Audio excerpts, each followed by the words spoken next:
ค่าเนาะมือนี่เฮาเนาะเฮาสิมาล่างสต็อกเนาะตัวนี้เป็นคอนโดสั้นเด้อลูกค้าเด้อคอนโดสั้นตัวนี้เนาะถือว่าตัวนี้นี่เฮาทดสอบกลุ่มมาแล้วเนาะเหลือบอกเดียวเนาะอยู่ในห้างเฮาเนาะถือว่าเรานี่จะเป็นเรา30 เซนเด้อลูกค้าเด้อ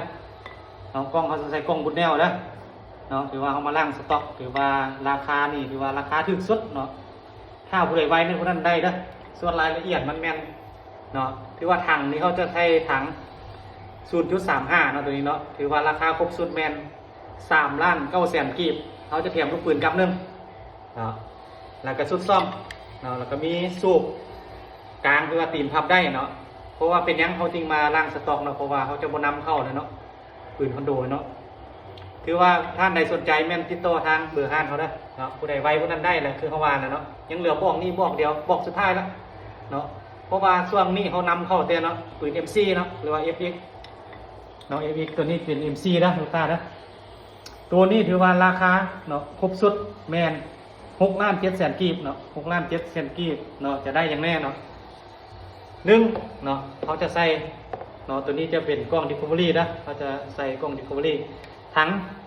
จะเป็นถังก้นมนเนาะ 0.42 เนาะตัวนี้เนาะวาล์วเป็นวาล์วแซบพันเนาะตัวนี้ถือว่าเป็นงานไซงอนเด้อตัวนี้ MC งานไซงอน2025เนาะเก็บเสียง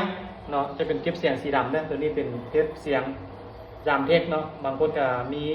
มักบุญแนวเขาก็มีบุญแนวประกอบให้เนาะส่วนราคาเนาะถือว่า6,700,000 กีบจะมีอย่างแน่เนาะ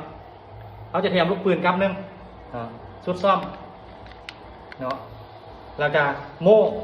เนาะถือว่าปืนที่รับประกันหลังการขายเนาะ3 เดือนเด้อตัวนี้นะครับประกันแล้วก็ระยะยิงแม่น60-70 เมตรเนาะถือว่าเขารับประกันเนาะฝาอุยซิเนาะเขาจะแถมสูบพร้อมเนาะตัวนี้เป็นสูบกลางเนาะตีนพับได้เด้อลูกค้าเด้อตัวนี้เด้อสูบกลางตีนพับได้นอกจาก MC แล้วเนาะเขายังมีอย่างเทคนิคเนาะตัวนี้เป็นเทคนิค2025เด้อตัวนี้กับแม่นประกอบเนาะถังที่ว่าเป็นถังก้นมนคือกันเนาะ 0.42 เนาะตัวนี้เนาะเนาะส่วนเรานี่จะเป็นเรา XM8 เนาะแล้วก็เก็บเสียงเป็นเก็บเสียงสีดำเด้อตัวนี้นะเก็บเสียงบุญแนวหรือว่าจามเทคสีดำเนาะแล้วแต่ลูกค้ามากเนาะถือว่าในราคาเนาะแม่นราคาตัวนี้แม่นราคา7,500,000เนาะเขาจะแถมลูกปืนกับนึงเนาะแล้วก็มีโม่กล้องเป็นกล้อง Discovery นะลูกค้านะแล้วก็สูบเนาะสูบเป็นสูบรุ่นกลางตีนพับได้เนาะรุ่นนี้ก็ใส่ดีเนาะหลายคนเนาะถ้าว่าเฉพาะสูบเนาะคือว่าเขาเนาะเขาขายย่อยแม่นราคา750,000 ต่ออันเนาะตัวนี้เป็นสูบเนาะส่วนการฝากเครื่องของห้างเขาเนาะถ้าลูกค้าไหนอยู่นครหลวงเนาะถือว่าแม่นเขาจะให้กวดเครื่องก่อนจ่ายเงินส่วนลูกค้าต่างแข็งแม่นเขาฝากรถให้เนาะเวลาเขาจะเอาเครื่องไปฝากเขาจะวิดีโอคอลให้ลูกค้าเบิ้งเครื่องคือแบบนี้แหละถ้าลูกค้าโอเคหรือว่าพอใจแล้วเนาะตกลงครับเครื่องเขาจะเอาเครื่องแพ็คสแก็ตเอาไปฝากให้อยู่คิวรถเวลานวดคิวรถแล้วเขาจะเอาเบอร์โทรเจ้าของรถ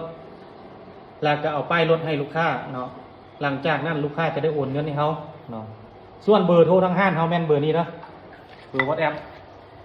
020-919-72575อันนี้มันเบอร์โทรทางห้างเขาเนาะนอกจ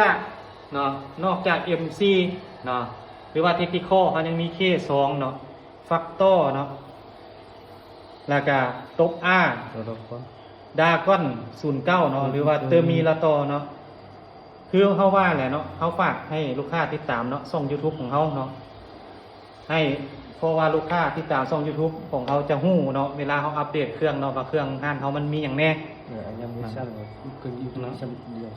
มีแต่ว่าลูกค้าท่านใดเนาะสนใจแม่นให้แชร์ให้เบิ่ง YouTube เด้อรายละเอียดแม่นอยู่ YouTube แล้วเนาะวิธีการฝากเครื่องหรือว่าส่งเครื่องของเขาเนาะแต่ว่าเขาขอเน้นอีกเนาะถือว่าผู้ใดไว้แม่นผู้นั้นได้แม่นหยังมีแต่คอนโดเด้อเนาะมันบ่มีจักเทื่อเนาะผู้ใดสิมาขายคอนโดเนาะถือว่า3 ล้านเนาะ900,000 กีบถือว่าครบสุดเนาะถือว่าตัวนี้รับประกันระยะ40 เมตรเนาะเรา30 เซนเขาเทสกลุ่มมาเรียบร้อยเนาะตัวนี้ถือว่ายังเหลือบอกเดียวอยู่ในห้างเนาะถือว่าเขาล่างสต็อกออกเขาสิบ่นำเข้าแล้วเนาะ เดี๋ยวนี้ส่วนหลายลูกค้าเขาจะนิยมเนาะ MC เนาะ FX MC ตัวนี้เนาะเป็นงานใช้งานเด้อลูกค้าเด้อขอขอบใจ